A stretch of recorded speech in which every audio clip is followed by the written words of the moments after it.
Take two. Take two.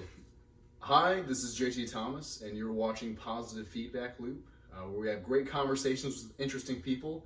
Today, I'm very fortunate and excited to have a great friend, a great American, Danny Define, joining us. Thank you. Thank you. Yeah, I'm excited to be here. Wow. And honored because I'm the first guest, right? In the new home here, in the new studio. The new studio, Wow. yes. Wow, okay. That's exciting. Moved in early May. Been a lot of moving around and settling in and working from home. There's a lot to really get into, but Yeah. this is something, doing this show, this gratitude project, it really is something that I've been needing to get back into, and Sure. why not start it off with Danny Define? Start off with a bang. Start off with a bang. I'm not going to argue with that. You have good taste. So, no, I'm excited to be here. This is fun, and congratulations on your project here. I know you've been doing a few of these episodes, and it sounds like something that you really are dedicated to and that you enjoy doing. So, I always appreciate that. That's exciting stuff. Well, thank you. I want this to serve a couple purposes. I want it to be able to highlight the people in my life who are doing really just great things that in their day-to-day life. These people, growing up, this is something that I've, really had to realize that instead of looking up to professional athletes or celebrities, instead of looking up at heroes and for inspiration, I look around. Because I'm very blessed to have just people in my life who are just doing great things and are just, they don't do it for fame or anything like that. They're doing things that are just, I'm very proud to have. And so this gratitude project is really designed to let those people know not only how much they mean to me, but again, highlight, just the things that they're doing, just to say, hey, these people are worth checking out. Yeah. I do it for the fame, by the way. I want my own network. I want my own network television show. So yeah, I did. No, I'm kidding. I mean, I'm partially kidding. I'm partially kidding. I do it for the love of the game, man. I do it because whether it's my on-air radio stuff, whether it's my stand-up comedy, I genuinely like doing those things, and everything else. I've always said this. Listen, I've always said, it doesn't matter like. If you're passionate about something and you love what you do, all that other stuff comes later. The first step is to like find something that you really love, that really gives you fulfillment, that really, something that you like are really passionate about, that you can rest your head easy at night saying like, okay, I'm like chasing something. I'm chasing a dream right now. I'm chasing something that I really want. That like once you have that, that's the key. That's right. And then everything else falls into place. I'm a firm believer of that. Absolutely. Well, I want to kind of just talk about, how we really became friends, just kind of going through that process and just kind of what you're doing, what you're involved with now, and where you're heading. But, we've been kind of having this parallel mutual friend overlapping social group for the past, maybe 15 years or so. Maybe even longer, with going to middle school together and in high school, and I went back to school at Mizzou, and that's where you ended up. But it's really been kind of a, as we grew up parallel, and now we're kind of at the point of convergence. But it's been an interesting trip for sure. Well, yeah, we grew up, I guess, like in the same galaxy, right? Like, so we're similar. You were a year older, so we did, go to Hollenbeck together and then high school together. And I guess it'd be more of acquaintances. Like I would see you hanging out with like my friends' older siblings, and it was a close knit. It was a big high school, but pretty close knit for the most part. And of course, like going out to the park and hanging out with those kids over there. And which, by the way, do kids even do that anymore? Is that a thing? Like, do kids ride their bikes and like go to the park and play baseball and football and all that? I don't think so. I don't think so either. It's a bummer because we're the last Mohicans, I feel like, like we were both born early 90s, so we grew up in the 90s and early 2000s. And I say this all the time, I'm very fortunate that I grew up when I did because I'm old enough to like have social skills and be able to talk to people and be able to, that was the day where you had to call a home phone and ask, for the parents first, and you have to talk to the parents and then you get to your friend, or you'd have to go up and ring the doorbell, talk to the parents, and then go talk to your friend. Like, kids now, they don't have to do that. You know, everything's like digital. So we were old enough to remember those kind of, you know, interactions and those face-to-face moments with adults and those social skills, but we're young enough that we can adapt with like the new technology and everything else. So we really were born, I think, at a perfect time, and we grew up in a great place too. Like, I don't know about you, but it was a good childhood. I would have to agree. You know, I can remember, you know, talking to some of my crush's parents. That was the most terrifying thing, is like calling their home phone. Yeah. And their parent answers like, is Rebecca there? And, you know, ringing doorbells, like, now it's like you just text somebody and say, here. Exactly. That's all they say. Exactly. Here. Yeah, the human interaction is completely gone. Yeah, which is a shame. But, you know, with you right now doing, you know, the human interaction, you're on the radio. So it is a sort of a way of having a conversation vicariously, not vicariously, but it's, you know, you're having a conversation and you know, people are listening, of course, and you know, you are in that arena, but you also do stand-up comedy, which you know, going back to where we, I guess, really reconnected was at Mizzou. You know, it was my first year back, your final year, and we would go to East Side. You do the open mics there at East Side, and you know, we you know, getting to see you there, and then now back here in St. Charles, been able to reconnect and, you know, have the mutual conversations, and, you know, like you said, we have the great communication skills. And one thing that I truly admire about you is that, you know, with today's day and age of, you know, politics is the forefront of a lot of conversation and discussion, you have a skill set of, you know, not having a bias. You're able to call out both sides, and what you strive to do, which I also try to do myself, is look for the common ground. Sure. Because, you know, at the end of the day, we're all American, right? Yeah. And so with that, how do you balance, you know, a job that has maybe it's a little bit more politically charged, and then comedy, which, you know, you can still sprinkle some of that stuff, which right now, currently, you know, you're very fortunate to have such a bounty of material to really utilize. That's the great thing, and the horrible thing is that there's never a shortage of material, you know, whether it comes on the comedic side or whether it comes on the political side. But yeah, you know, going back to like public speaking and you know, on air and doing stand-up comedy. So I've always had a knack for that ever since I was a little kid. You know, I remember Christmas parties, being 5 or 6 years old, and like my uncle would have a camera, and I'd always, you know, be a camera hog. And I remember growing up in like 5th and 6th grade doing book reports. I'd come in, you know, dressed as like Albert Pujols, and I would impersonate him and do like Harry Carey and Chris Farley. So like I think that is definitely something that's hardwired in my DNA. I've always had a knack for that. I've always had just this natural charisma, this natural way of talking to people that isn't learned. Yeah, I sharpen my skills by doing stand-up comedy, by, you know, every time I get behind the microphone on air on the radio, like I'm sharpening those skills. But I know a lot of people, you know, the number one fear, believe it or not, is public speaking. That is the number one fear in this country, is public speaking, even over death. So that just shows you people. That's a big thing for a lot of people to overcome. And I get it. It can be terrifying. You know, a lot of my friends that are comedians, they told me that was their biggest hurdle, was just getting over the fear of standing in front of people and talking. Where, yeah, I guess I'm missing that part of my brain. I've never had anxiety. I've never had nervousness. You know, I do have like pre-show jitters, again, whether it's doing stand-up or whether it's doing the radio thing. But that's more like jitters because I'm so excited to get out there and do it. It's not a nervousness thing, which, again, I think you can sharpen your skills even if you're not a public speaker, even if you're not, you know, good talking in front of people. I think you can learn and sharpen those skills, but there's also that part too where you either have it or you don't. I think fortunately for me, I've always felt comfortable in front of a camera, you know, behind a microphone. It's just something that's come pretty naturally to me, and something that I really enjoy doing. And yeah, with politics, I know it can be divisive, but I try to call things on both sides. You know, I try to call a fair game, an even playing field.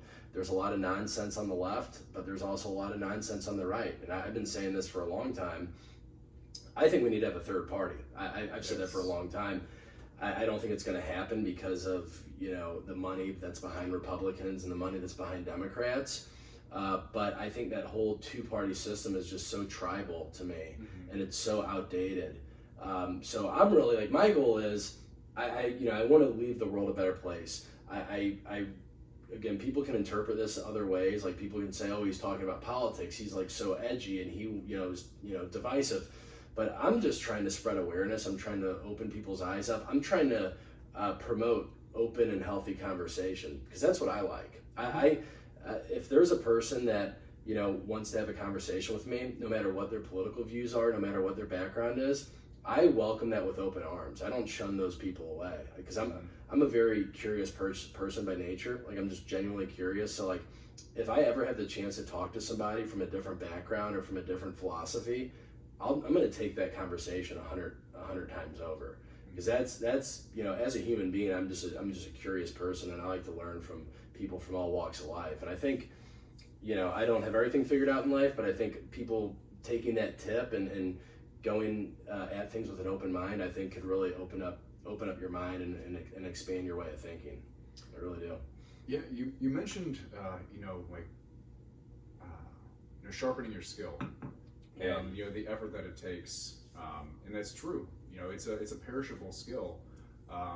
To be able to be comfortable and communicate and be articulate and utilizing just I don't know how the best way to put this, utilizing that to really connect. And I think that as people, how we talked about, are people, even in person or like having face-to-face conversations, everything's so online. We're more connected than we've ever been, but we're the least connected we've ever been. If that makes sense. Yeah, it's the human connection. Yeah, and I think one of the best things to really heal that is comedy. Yeah, definitely. Is that laughter, because it's an involuntary response to a circumstance, a joke, or just an action. Yeah, it's an involuntary response, and that is something it doesn't play favors to anybody.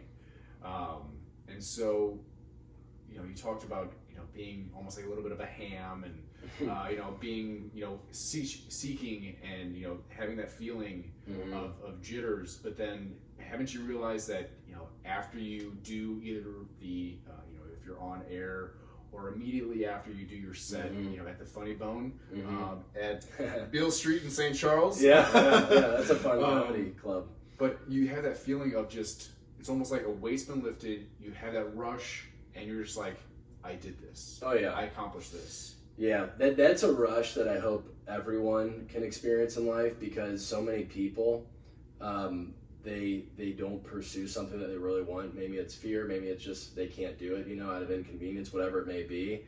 And listen, I have a long way to go when it comes to my on-air career. When it comes to stand-up comedy, I'm not where I want to be yet.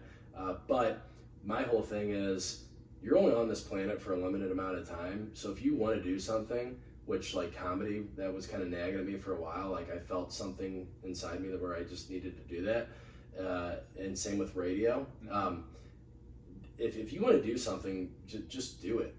Just do it and see what happens. Because my biggest fear in life is not failure. My biggest fear in life is regret.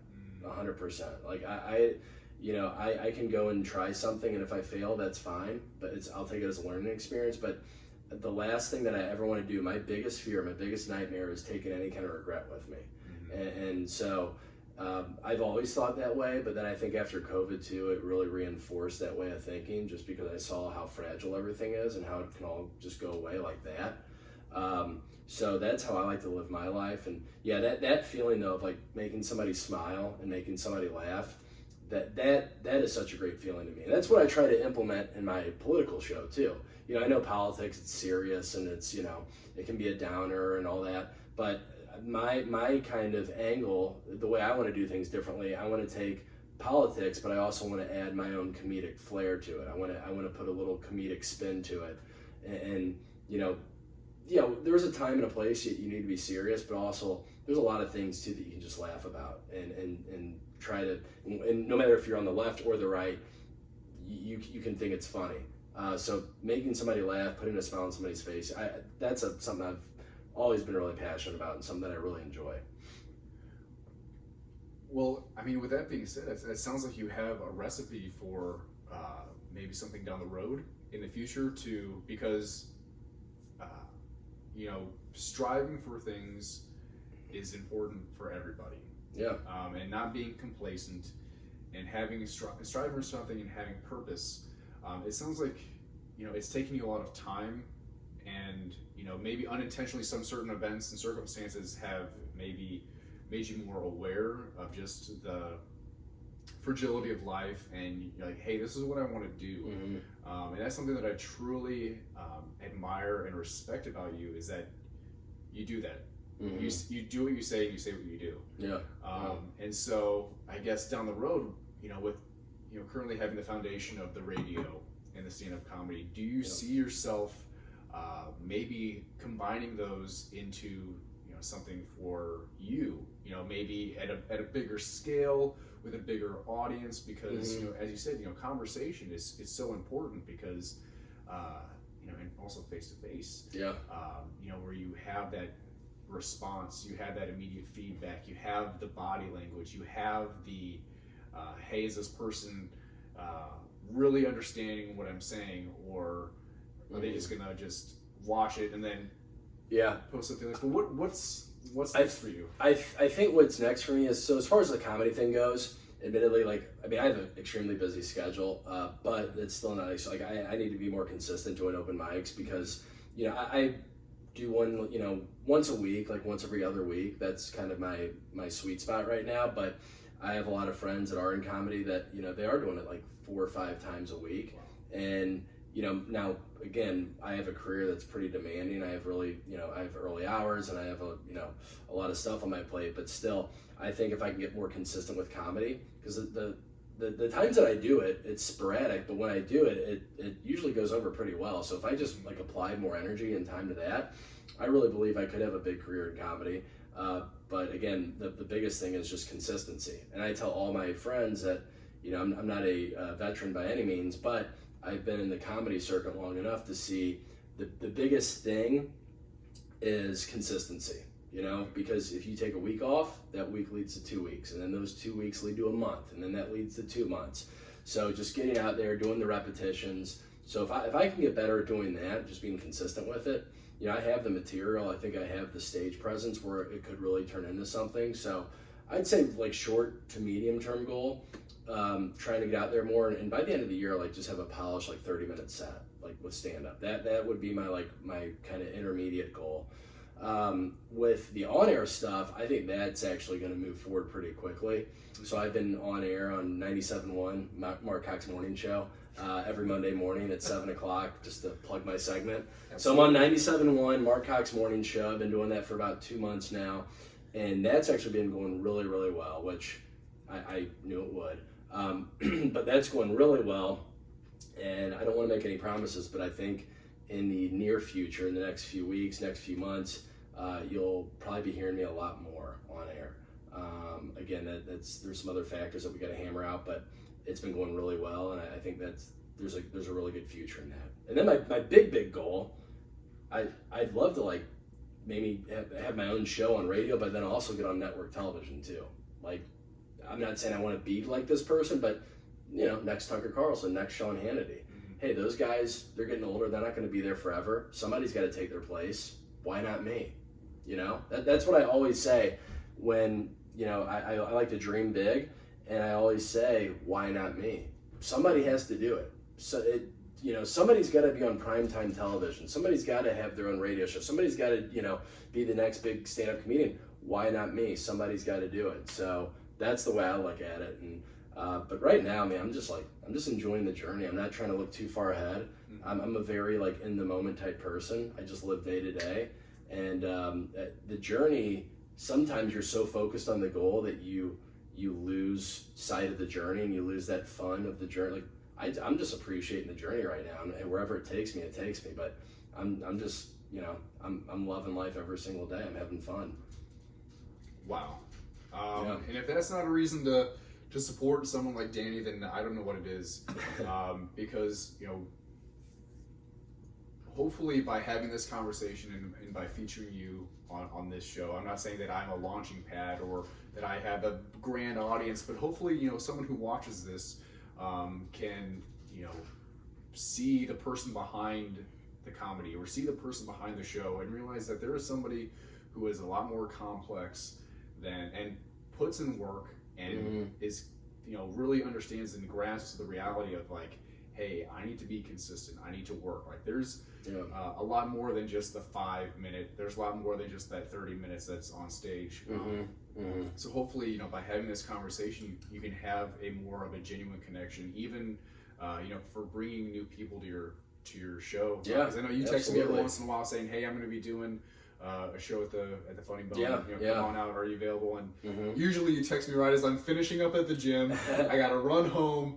But, you know, I know that... It's all my fault. I'm always the bad guy. This time. But, you know, it's like, but I show up because I know that, you know, it takes a lot of work.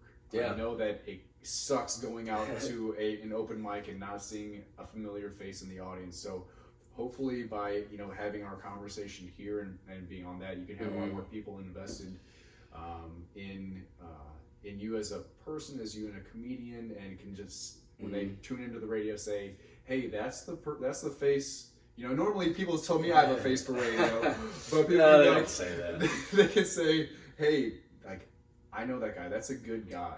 Yeah. And that's the thing, like, I want to get my opinion. I'm not trying to influence anybody. You know, hey, if you like what I have to say, then great. I'm glad you can come aboard. But I'm not trying to push, like, an agenda on anybody. I'm just trying to, you know, open people's mind. I'm trying to open the table to more conversation, because that's healthy. Like, having conversations healthy. That's why, you know, I'm not a guy that really goes, like, out to the bars anymore, like, loud places, because you lose that connection. I prefer to be like this in a setting like, you know, one-on-one, or like in like a lounge type area where you can actually have like a genuine conversation with somebody. That's what I like, because yeah, you know, you see people like whether it's on social media or like you see them from like a, you know, a 100-yard view, and you already have like this preconceived, you know, thought about them, and like this preconceived opinion on them, without actually sitting down and like digging deep and getting to know that person. Like I realize that there's 7 billion people on this planet, and I'm not going to connect with everybody. And there might be people that just see what I do from the outside looking in. They might not like me, and I'm okay with that. I'm not trying to, you know, have everybody like me. It'd be nice, but I don't care if somebody doesn't like me. I'm not actively though trying to, like, you know, push people away. But I get it. Like, we're not all going to click. We're not all going to pick up what we're putting down. But you know, just sitting down and like having that conversation with somebody and like getting to know them better, you can really find out a lot about somebody. Like I feel very confident no matter who I sit down with, even if they don't align with me politically or with my beliefs or, you know, different background. If I sit down with a human being one-on-one and we have a conversation, I can find that common ground more times than not. I can find that mutual connection. 'Cause for the most part, man, we're just all, you know, we're all on this giant rock together, and we all for the most part kind of have the same needs and the same wants, and just being able to be open with somebody and just, you know, expressing your feelings and expressing the way you feel, that's key. I think that really is. I think we need to encourage that. You know, we need to encourage that healthy conversation. Absolutely. Excellent. Well, Danny, thank you very much for taking time out of your schedule to join me on the show. I love you, man. I'm grateful to have a friend like you in my life that is encouraging, holds me accountable, and is always there for a conversation. So thank you very much. Yeah, appreciate thank you. Having me on. Appreciate it, man. Appreciate it. Soon. Appreciate it. Thank you.